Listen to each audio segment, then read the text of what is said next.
Vous êtes à l'écoute d'une lecture proposée par prof.fr au blog.fr. Candide, chapitre 3e, du début à Pour les beaux yeux de Mademoiselle Cunégonde.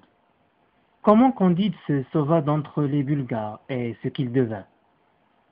Rien n'était si beau, si leste, si brillant, si bien ordonné que les deux armées. Les trompettes, les fifres, les hautbois, les tambours, les canons formaient une harmonie telle qu'il n'y en eut jamais en enfer. Les canons renversèrent d'abord à peu près 6000 hommes de chaque côté.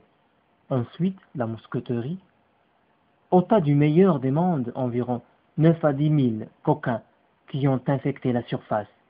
La baïonnette fut aussi la raison suffisante de la mort de quelques milliers d'hommes. Le tout pouvait bien se montrer à une trentaine de 1000 âmes. Candide, qui tremblait comme un philosophe, se cacha du mieux qu'il put pendant cette boucherie héroïque. Enfin, tandis que les deux rois faisaient chanter des Te Deum, chacun dans son camp, il prit le parti d'aller raisonner ailleurs des effets et des causes. Il passa par-dessus des tas de morts et de mourants et gagna d'abord un village voisin. Il était ensemble.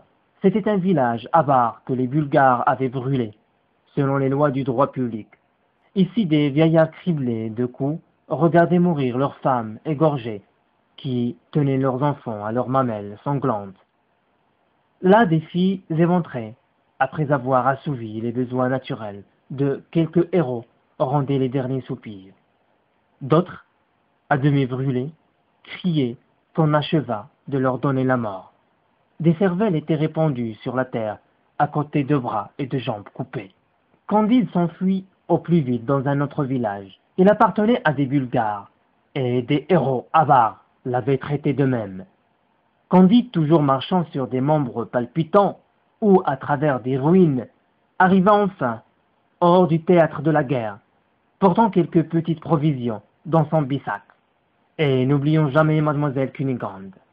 Ces provisions lui manquèrent quand il fut en Hollande, mais ayant entendu dire que tout le monde était riche dans ce pays-là, et qu'on y était chrétien, il ne douta pas qu'on ne le traitât aussi bien qu'il l'avait été dans le château de Monsieur le Baron, avant qu'il en eût été chassé pour les beaux yeux de Mademoiselle Cunégonde. cette séance vous a été proposée par prof.fr au blog.fr.